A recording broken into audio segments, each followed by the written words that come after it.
你有没有想过，你独自去赴死，你留我一个人，我怎么面对？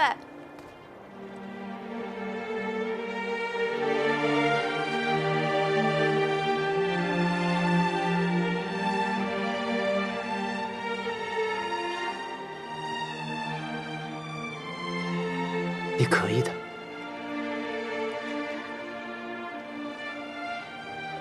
因为你是天之骄子明宪，你是连胜7年的战神，你是永不坠落的朝阳。吞天阵消失之后，一切都会恢复正常的，你也不会再孤单了。你有朋友，有亲人，以后你还会遇到新的爱人。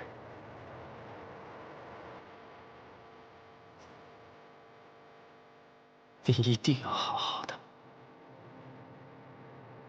一切都会好起来的。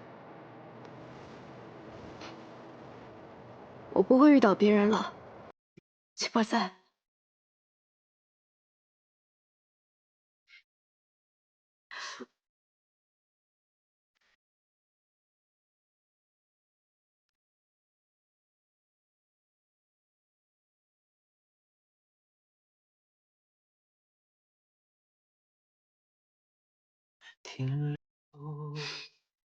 我一开始接近你的时候，是带着目的的。那时候总是互相试探、利用，毫无信任可言。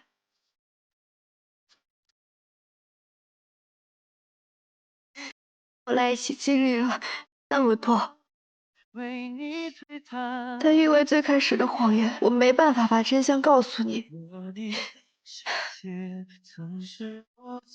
就因为那些错位和隐瞒，我们错过太多了，所以我不想再有遗憾了。你以后能不能有什么事儿你告诉我，你不要独自去解决，我们一起去面对。我要跟季伯仔一起活下去，好不好？我会和季伯仔一起活下去。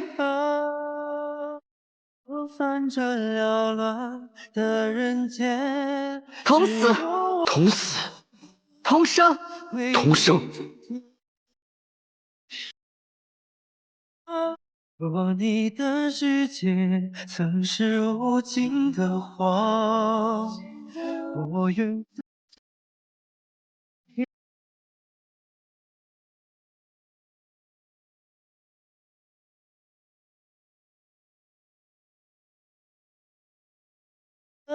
此生仓促，也做你的。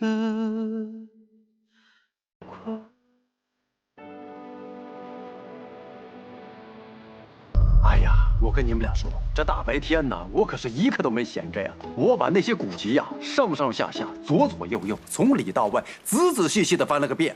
我终于发现了啊，这个吞天阵法呀，着实神秘，确实没有更多的记载了。这司徒令已经掌握离恨天与黄粱梦，他一定会在这届青云大会开启吞天阵法。到时候9重天虎口打开，所有福泽都会归属逐水灵州，必须在那之前想到办法。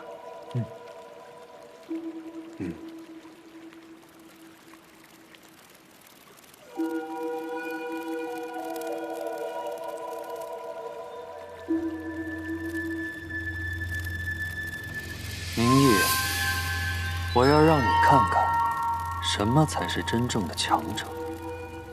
我们青云大会见。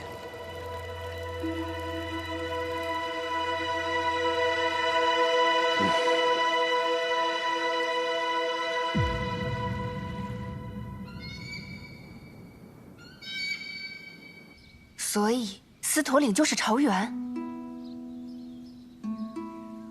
他已经是逐水灵州的太子，逐水神君连日都不曾露面，消息都是由朝元签发的。看来他已经是逐水灵州的实际掌舵者了。现在青云大会已经不是谁输谁赢那么简单了，我们怎么做事关6境存亡。而且决选会的日子正好是吞天阵开启的100年之际，若是不能阻止吞天阵，逐水会掌握所有的负责，那其余5境都会被他侵占。吉星渊即使有兰若解决，也无法幸免。那你们有何对策？目前还没有找到吞天阵的其他破解之法，6境之内也没有人突破过至真之境。届时，我会以只要有我在，就不会让你以身灭阵。圣君，还请您设法让吉星渊跟瑶光山一起进入决选会。届时，我父亲佘天离会带着27和不休一起潜入逐水神宫，找到他们关于吞天阵的记载。好，决选会的事你放心，我们一定会找到其他方法护住6境。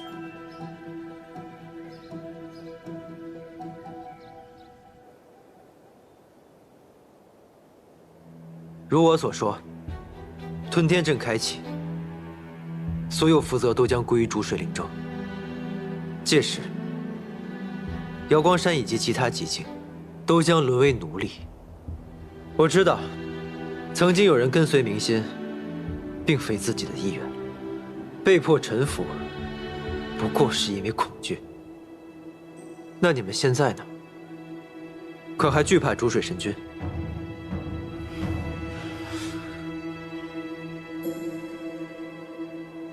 不敢承认。若是有人害怕，即可随时退出斗者团。我并不会强迫你们，只不过为免计划泄露，在青云大会落幕之前，你们不得离开。为什么？就因为你贵为太子，就可以随意困住我们？我并非想要困住你们，事关6境安危，不容儿戏。而且，只不过是让你们待到青云大会结束之后，因为大会之后，可能我就死了。这是为何？吞天之法，唯有以身饲之，方可灭阵。事到如今，你们可以躲，可以逃，可以怕。但还需有人站出来，否则6境何以存续？我愿意为瑶光山一搏。我也愿意，我这条命本来就是瑶光山的，还给瑶光又如何？我也参加。从前明心入主斗者团，我因怯懦不敢反抗，我对不起明心。如今我只求将功补过，守护瑶光。我们也参加。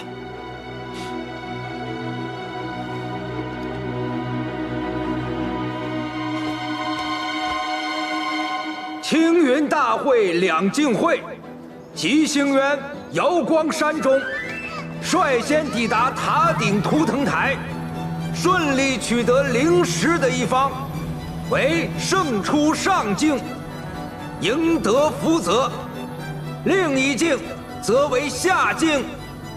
又是明信对上纪伯仔，他们这次换了队伍。这吉星渊积弱多年，我看这次瑶光山赢定了，绝对赢定了。我看未必，而且人家现在叫明义，又换回了仙子身份。啊？什么时候换的？神君就一点也不担心吗？既是本君选的人，他们自然能做到他们想的。要是输了比赛，便会沦为下境。反观吉星渊，他们今年的面貌倒是更有胜算。我还是更看好瑶光山，瑶光山必胜。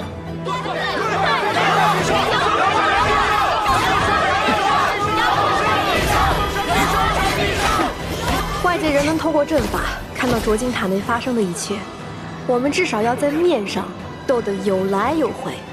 但有这些扰音法器，外面可听不见我们说什么。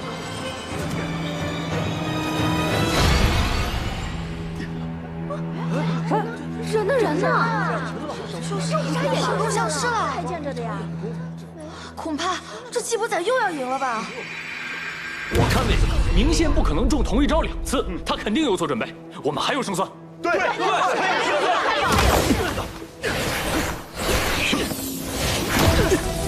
贤君，小心了，出招吧，如此才能掩人耳目。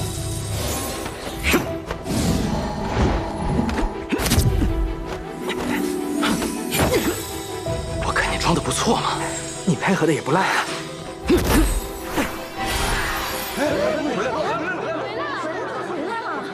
谁赢了？看看。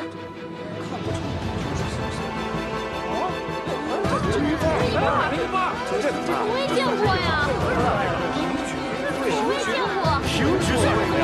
这青云大会百年，不会出现上停止的情况呀。那当然赢了呀。这可如何是好啊？2个上镜吗？瑶光神君恐怕要与本君一样，都成为上镜的神君了。吉星神君慎言，2个上镜，绝不可能。那就只有一个办法了。吉星渊、瑶光山此次比赛战平，为决出上镜，2镜稍后再比一次。原定下一场要上场的队伍，逐水灵州和苍梧丘的比赛顺延，请队员等待。吞天阵法炼成，非一日之功，必定有文书流传记载相关内容。趁他们在比试，我们找到他们的簿册，就一定能找到应对吞天阵的办法。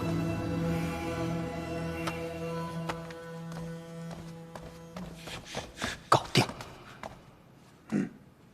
哎，你们俩偷偷的潜入进去，我呢去那边找，你们呢去那边，我们分开行动。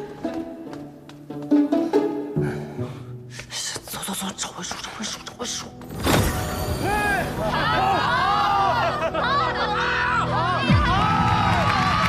第2次比赛，吉星渊、瑶光山平手。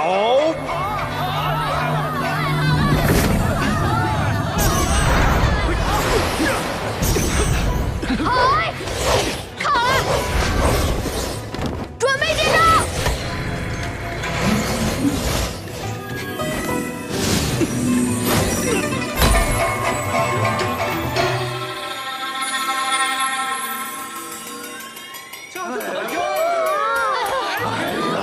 这还得打几回啊？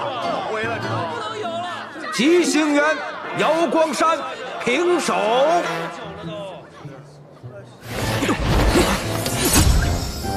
也不知道这出戏要演到什么时候，一直这么打下去也挺累的。再来。不好意思，我刚没注意。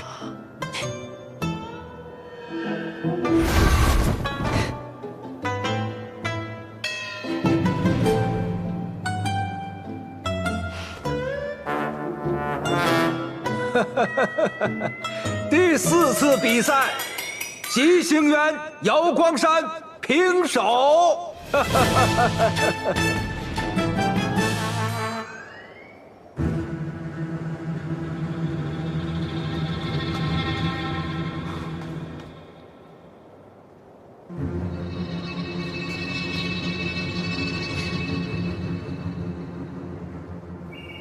经过这几轮比赛，因为瑶光与吉星在2镜会打的难分胜负，又有刘伯谷的正条暗中相助，所以6镜主事者决定让吉星渊和瑶光山同时进入最后的决选会。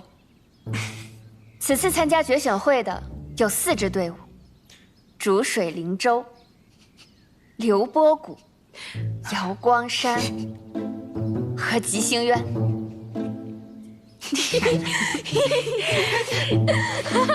好，宣布完毕。好。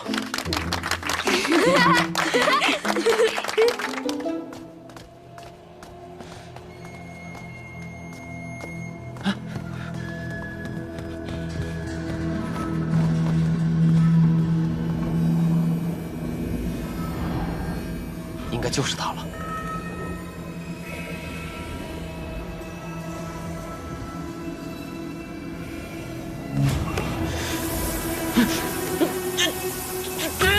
儿媳。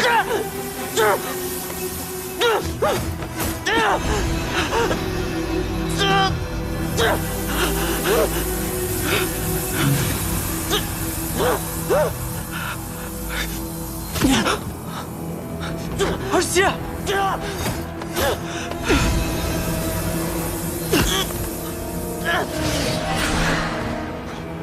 佘师傅，快救27！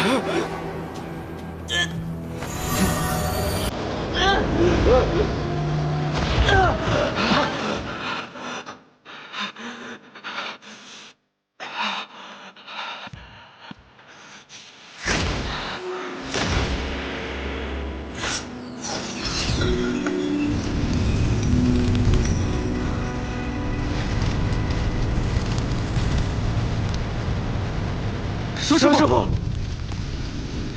灵魂有异，你的手臂如果再伸进去的话，会断掉的。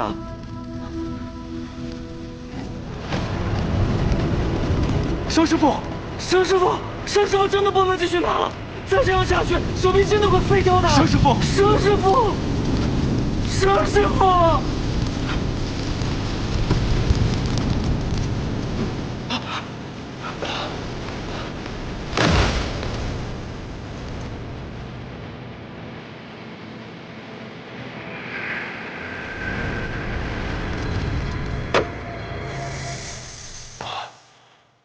快走！好喽，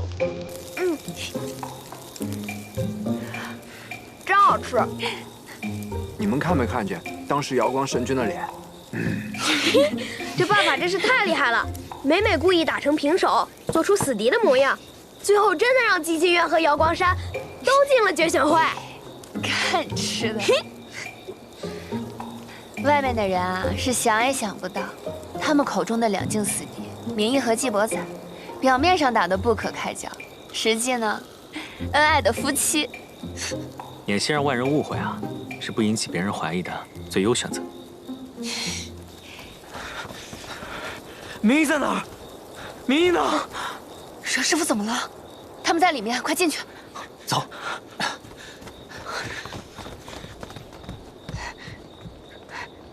爹。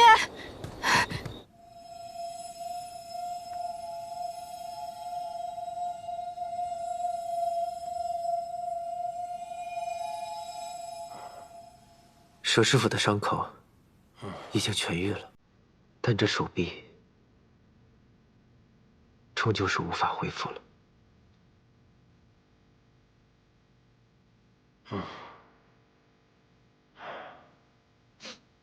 哎呀，哭什么呀？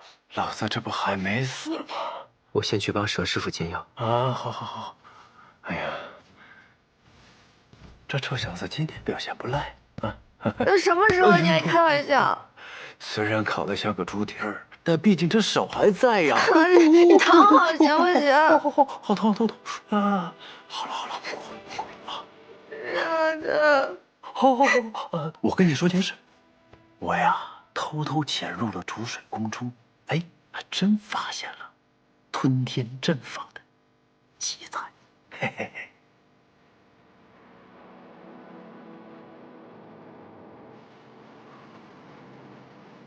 佘师傅手上难愈，或许可以用法器代替。我会尽力去寻最好的筑系材料，让他能和以前一样自如活动。父亲好不容易拿到了吞天阵的布阵图，说不定能利用它找到其他的破阵办法。我们一定要破除吞天阵，不能让朝元跟他父君的阴谋得逞。季伯载，你是不是在敷衍我？现在大战在即，生死难料，我不能再失去大家，不能失去你啊！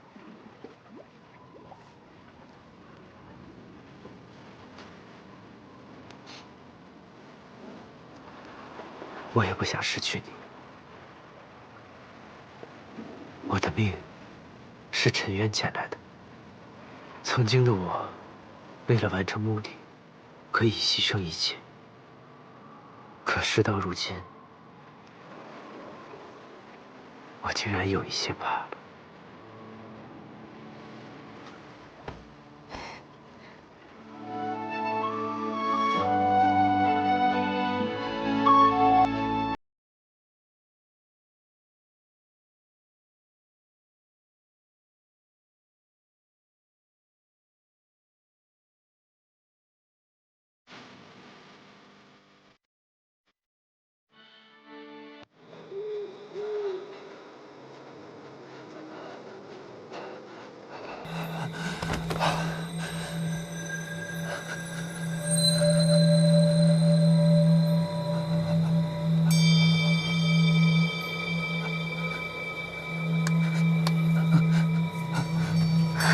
主上，主上，这是什么东西？发生什么了？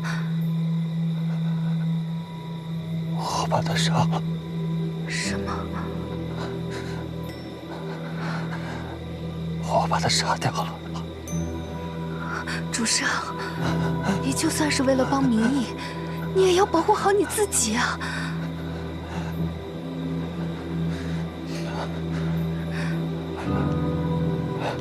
我没事，傅远，你不用担心我，我现在很好。来，主上，你3番5次为了帮民意对付穆启柏，恐怕已经变成他的眼中钉了。穆启柏要对付的不只有我一个人，敌人的敌人便是朋友。既然如此，我便去帮帮这位朋友吧。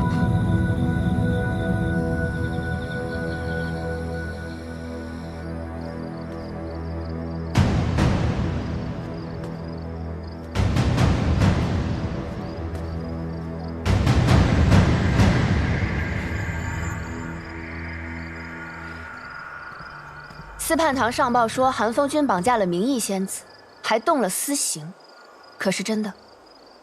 本君是探查得知，明义身负灵脉，季伯载窝藏包庇，本君自然要查个清楚。明义仙子有灵脉不假，但包庇他的人不是季伯载，是我。我早就想让他为寿华叛宫效力了。胡闹！仙子身负灵脉，本就视为不祥。你居然让他进寿华叛宫，这可笑的规矩早该破一破了。本公主择日就以寿华叛宫尊者的身份下令，凡极星渊境内有灵脉的仙子，无需躲藏，都可参选斗者。叔父与其关注一个仙子有灵脉这等小事，倒不如交代一下，在这件事情当中出现一具焦骨，那死人为何来自逐水灵州啊？他死了？他是谁？不论他是谁，都轮不到你来质询本君。那具逐水灵州的焦骨，我查不到也无妨。但叔父不妨想想，今日之事，司叛堂为何这么快上报于我？叔父，极星渊已经不是你能一手遮天的了。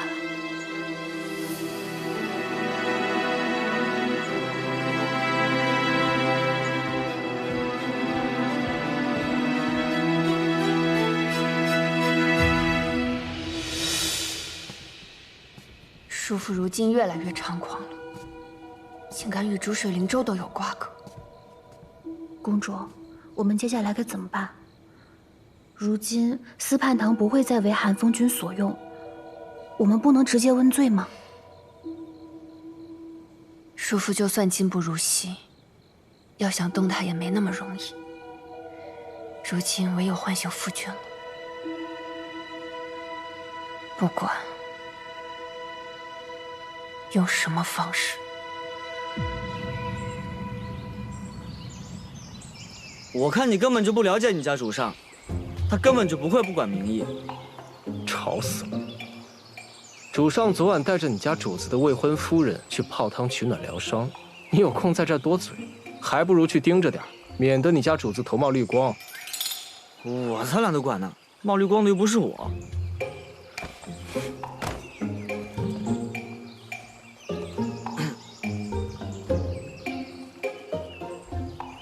谢谢啊。虽然你平时对我们有敌意，但是明知有危险还陪我去龙女台救人，你人还蛮好的。关键时刻挺讲义气。你去了，万一被抓，扛不住严刑拷打，说出无归海什么秘密，那时主上才会真的有麻烦。况且主上助你妖极离时，是明义仙子帮了我们，所以这么算，我得还他一次。那要按你这么说，你帮我打了孙辽，我也得还你一个人情。不许！这样吧，我答应你3个要求。不需要，别自作主张。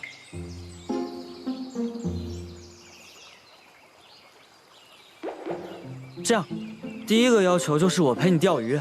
我看是你自己想钓鱼吧？还有，不许偷吃我晒的小鱼干。行，就当第二个要求了。这么敷衍？哼，也行。那鱼干你来买。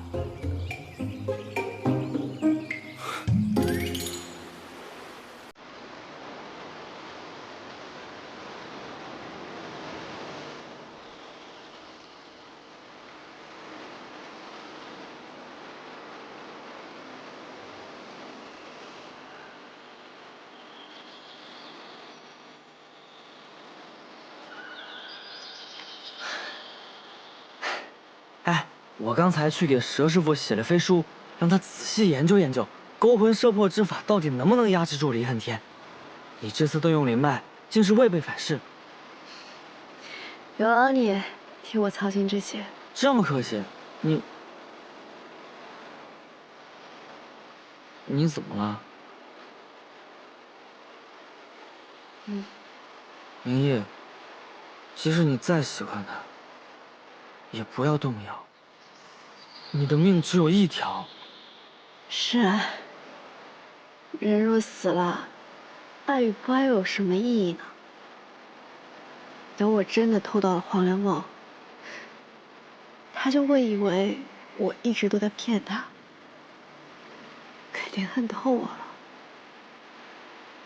那就结束了。他一贯干脆果断的，应该没多久就把我忘了。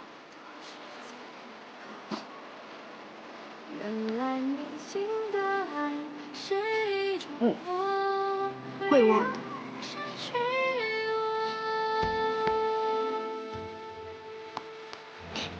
你是为什么？爱为什么？愿褪去盔甲，忘了自由。这样倔强的我，被爱侵入，有你才懂得。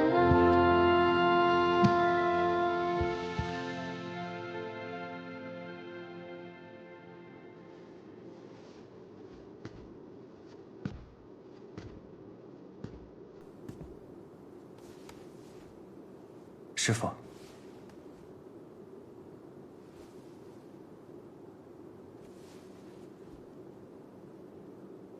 经历了这么多事，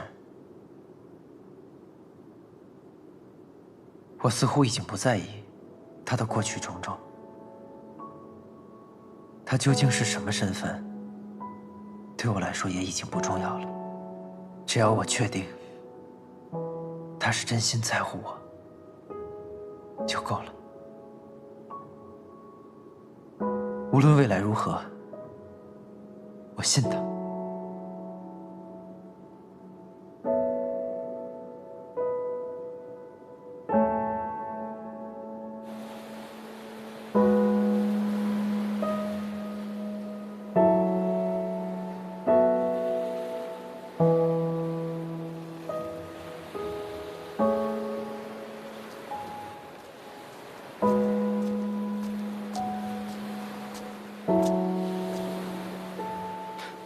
主上虽成功炼化妖元，但还是受到了妖元的侵蚀。主上一定要注意身体啊！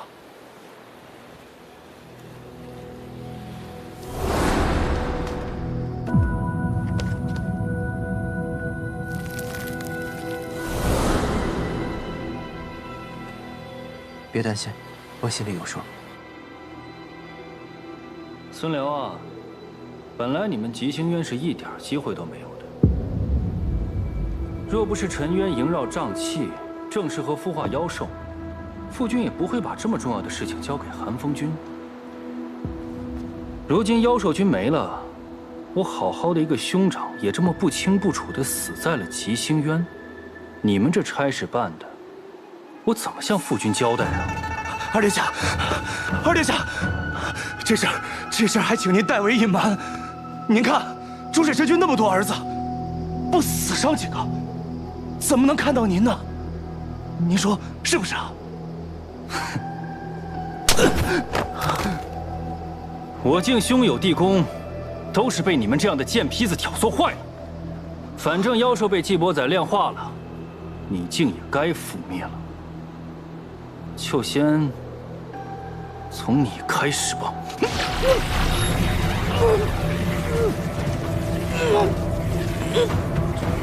二殿下饶命，饶命！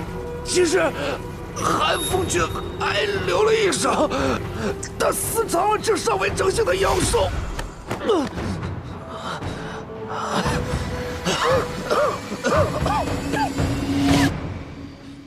大哥久久未回逐水灵州，父君让我来看看什么情况。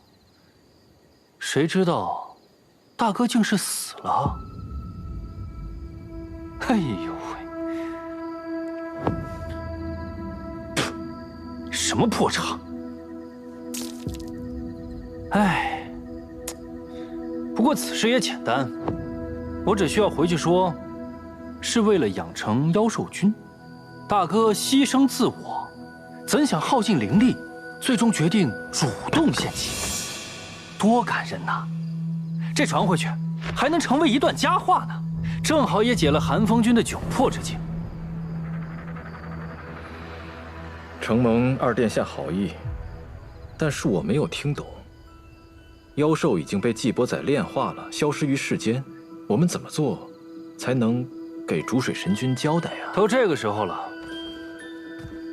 韩风君还要扯谎？孙辽都交代了。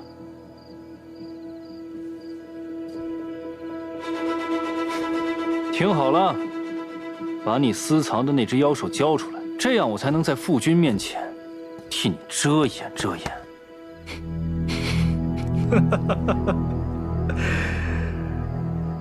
二殿下，是你听好了，现在东西在我手上，求人得说请。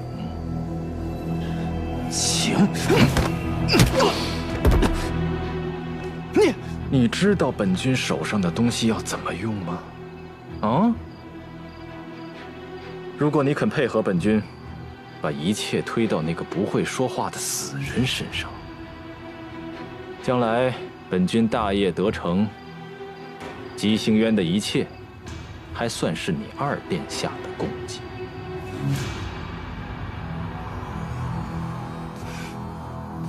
那你最好尽快。父君可没有我这样的耐心。请呢？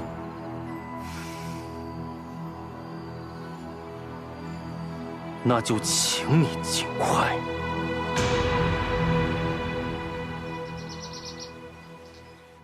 姐姐，你身体怎么样了？我已无大碍，多谢司徒仙君关心。就是我很好奇，仙君你是怎么知道这么快的？天机公主他们都来了，我只恨自己不能更快。啊，结界边上不是发现了一具无法辨别的尸骸吗？司办堂查验过了，暂且无法确认他的身份。啊，那个尸体的手腕可有伤？我虽没见到那人长相，但是我看到他手腕上有被划伤的。有的，倒是有的。是吧？嗯。可我听说，那个尸体都被法术烧成一具焦骨。司徒仙君，你又是怎么看出他手腕上有伤的？可能。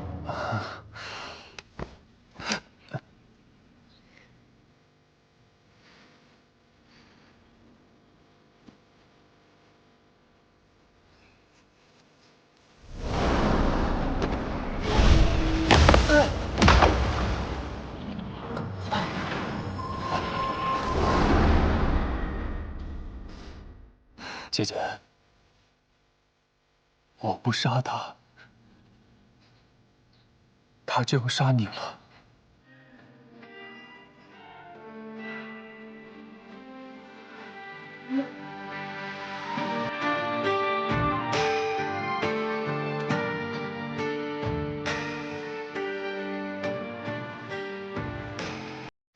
姐到底还是在意我的。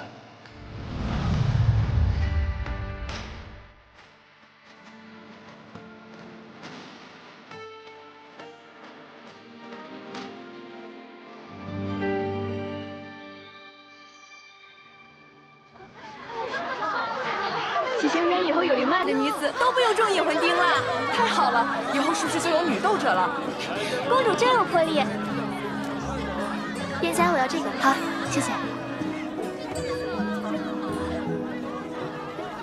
张台，你被伤成那样，现在真的没事了？哎，你放心，天机公主给我治了伤，你让你那个弟弟27给我送的药，我也喝了，现下这身子比之前还硬朗呢。别担心了。殿下，再要一个这个。好，都是我连累你，谢谢。以后出什么大事，我真的……你不准那么说。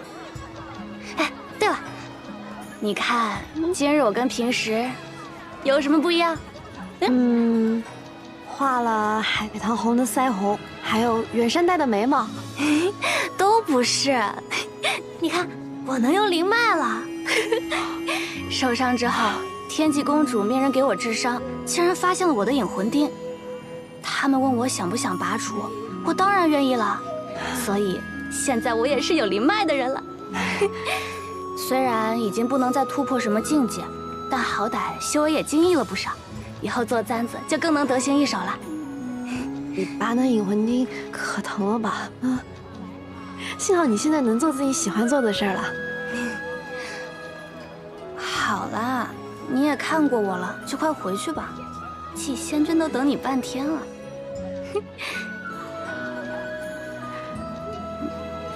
你们这到底是怎么了？哎，好姐姐，你别问我了，我不想说，又不想骗你的。其实我早就知道你有许多秘密，我也不想问你，但我看得出来，季仙君很喜欢你，他对你挺好的。当然这不重要啊，重要的是你怎么想的。其实，你也喜欢他。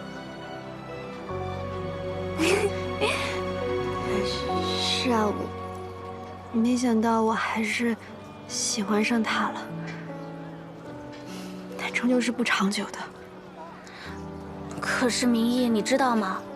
在这世上，欢愉一时都是难得的，就算日后离散，难道今时你见到他就不会满心欢喜吗？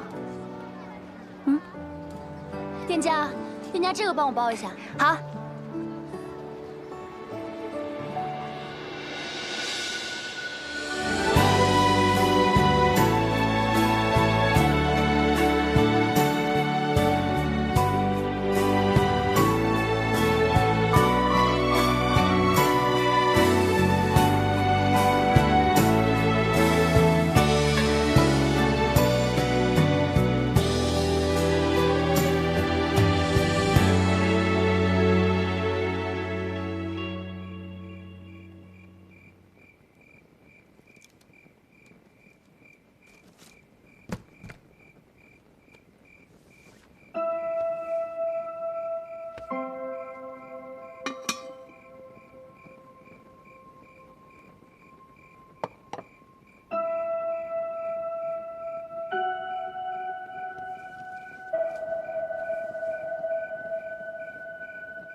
看来你是不愿意了。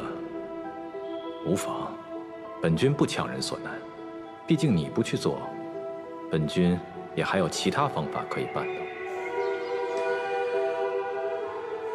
可等事成之后，我仍告诉所有人，是你动的手呢。韩风君说笑了，手下乃一介医仙，能力低微。韩风君要传播这样的故事，怕是无人会信的。怎么会？这才应该更可信吧？能力低微，所以卑躬折节，择主而事。终有一日，你对神君动了手，纳了投名状。这一切听着多么合理呀！既然最后横竖都是医仙动的手，那这偌大的功劳，你是领还是不领？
严贤君，公主有请。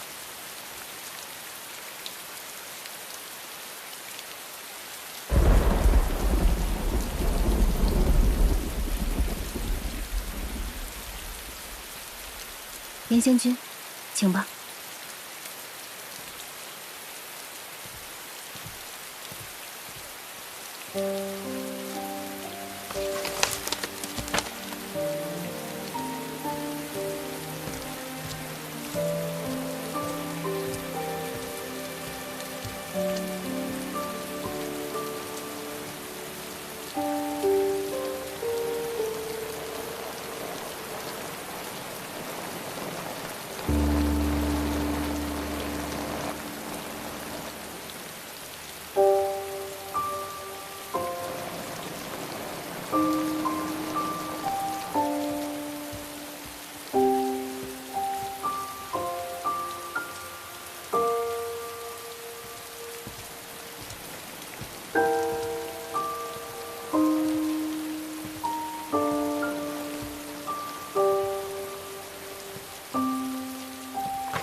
公主，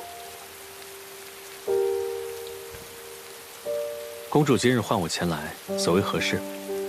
本公主身体不适，所以想请严仙君来诊脉。公主面色如常，如何就身体不适了？梦魇，梦到你杀了我父君，所以心神不宁。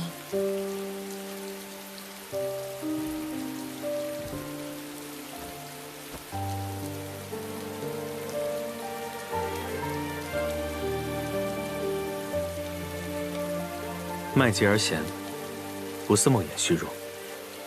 公主似是紧张。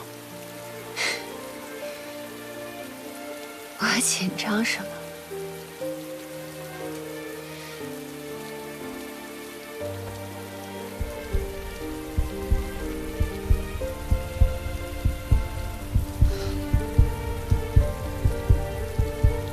我看严仙君倒是有点紧张。公主只是想戏弄在下吗？你可以走了。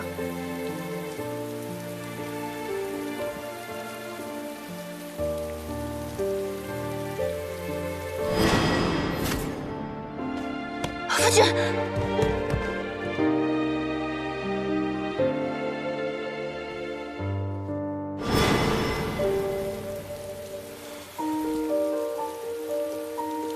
公主，还给我。你说什么？我听不明白。公主就算此刻想装糊涂，我也可以禀告寒风君。但公主想要做的，就都不会成。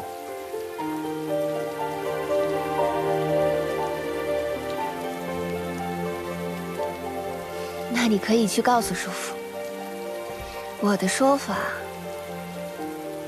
会是你主动给我的。你猜，子夜时分，你从我的玉兔殿出去，刚好我又衣衫不整，他会信谁？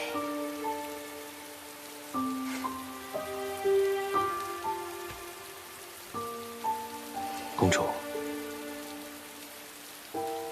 你知道你在做什么吗？你以为我不敢吗？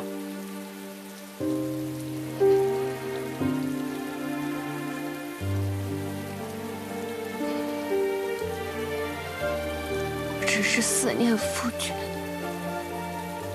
有错吗？东西我会物归原主的。谁也不会知道发生了什么，你就帮我一次，就一次，好吗，严哥哥？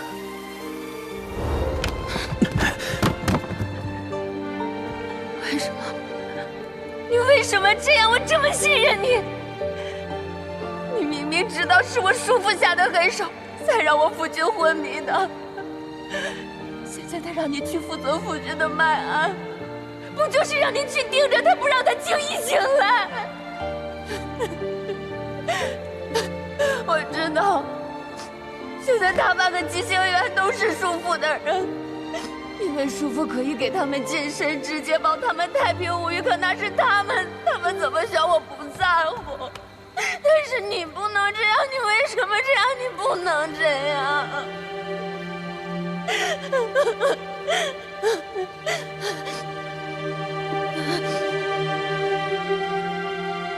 那我只求你一件事，叔父有朝一日一定会要我夫君的命。反正到了那天，你帮我保住夫君的命，可不可以，严哥哥？我求求你了，严哥哥。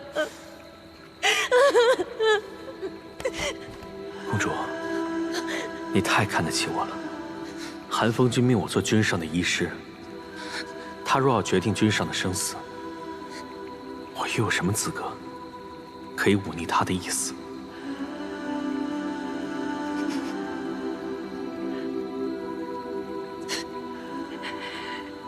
我从来没想过你会是这样的人，卑鄙无耻，趋利附势，你真可怜。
好嘞，香喷喷的，来，小麦拿到那边桌去啊。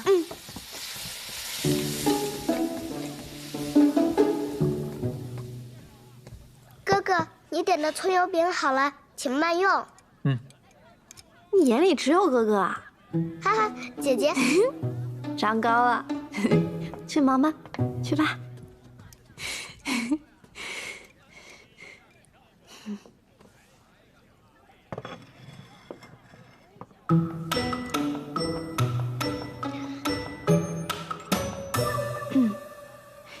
你炼化妖元之后，穆奇柏一直按兵不动，我怀疑他是在酝酿些什么。不急，他在暗，但我们未必在明。我已让不朽时刻盯着穆奇柏，他的行动迟早会浮出水面。嗯。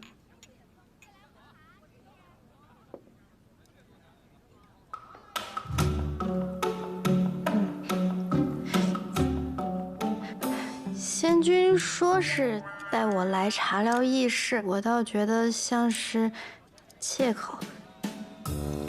是吗？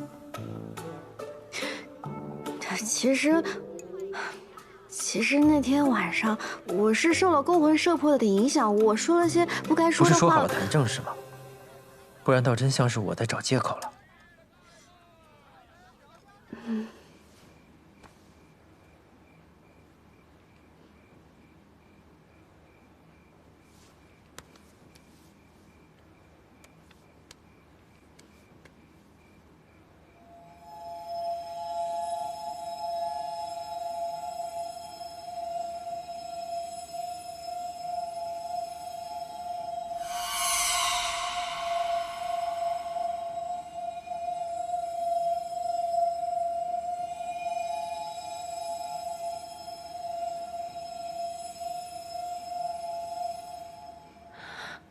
夫君，醒了。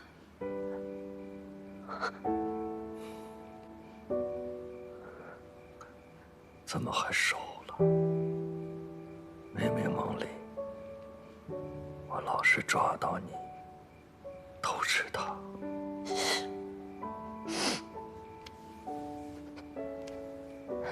哪有？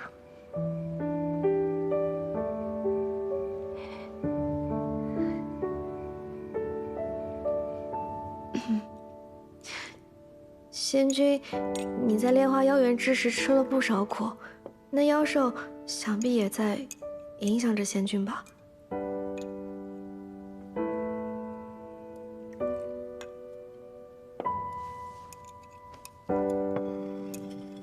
他们一直在试图蛊惑我，想让我接纳他们的力量。妖兽确实有诱惑，不管是穆奇柏还是别境，都不可能放弃这份力量。若非意志足够坚定，否则肯定会被妖元所影响。还好是你，还好是我，你就这么信我啊？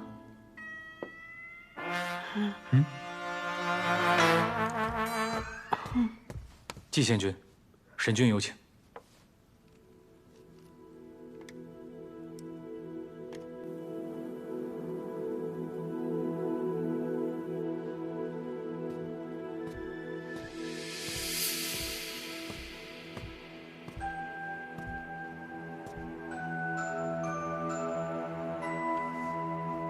参见神君。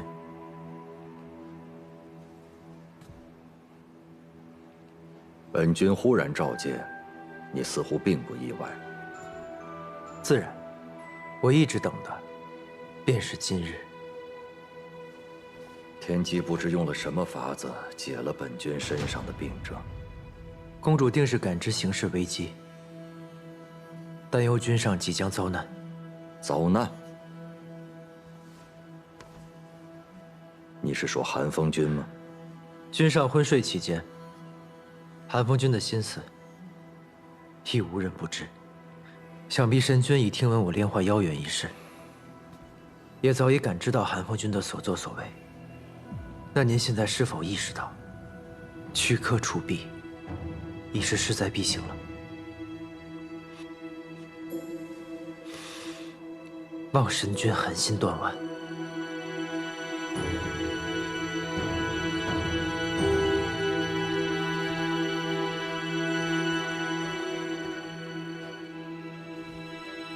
婉儿是本君唯一的弟弟，我当然知道他想要什么。他耐不住性子，时有动作，甚至安排医仙在本君身边，这些本君都看在眼里。但是我一想到他曾经只是我那个不识心术的幼弟，我就狠不下心来。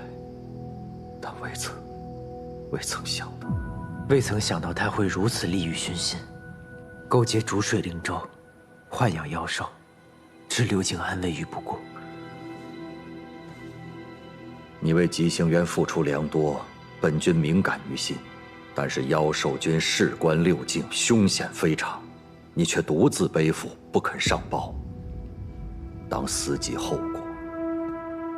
吉星渊半数跟随韩风君，吉贤君这样做也是怕走漏风声。更何况，正是因为父君早年对叔父放任做大，才有了如今局面。这样行事的吉星宫，自然难得吉贤君信任。女儿从小就在心里起誓，要尽我所能，阻止叔父再伤害你。如今谁也不知叔父下一步要做什么，所以，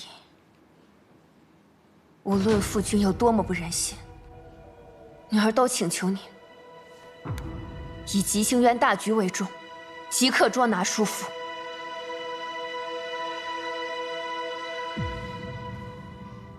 我也想请求季贤君，再信任我们一次，与我们一起守护吉星渊。吉星宫的确不值得信任，但也不是所有在位者都会受权柄奴役。为了六境生灵，我愿意尽可能联合所有人，但木西柏背后还有逐水灵州，只凭我们势单力孤，难以与之抗衡。恳请神君站在吉星渊生灵这边，下令捉拿木西柏。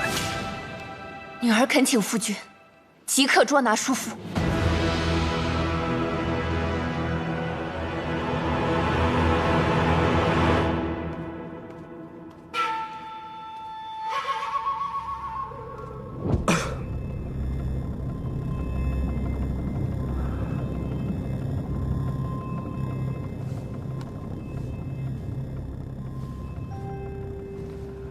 兄长身体尚未康复，应该好好休息啊。有事的话，找人去传达一下就好了。本君近日听到很多骇人的传闻，多半是关于你的。既然我身体已无大碍，我想听你亲口对我坦白。什么传闻？不说穿，是因为你是我的手足至亲。如果你还执意隐瞒妖兽军一事，那我只能别无选择了。这是谁捏造的谣言？子虚乌有，无稽之谈。兄长，难道你要听信外人所言，去怀疑自己的胞弟吗？齐白，你到底是何时变成这般的？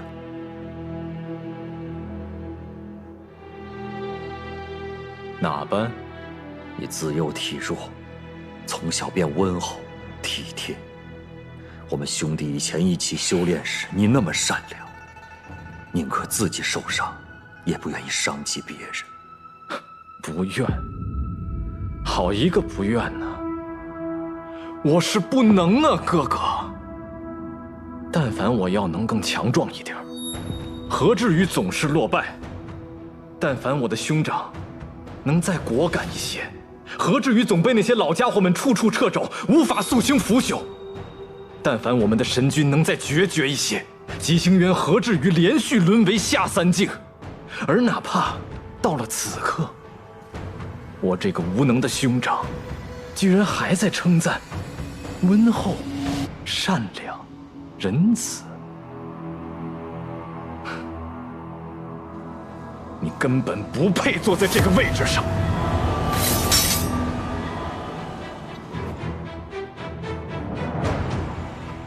哥哥，吉星渊不会毁在妖兽军手里，只会毁在你这样的人手里。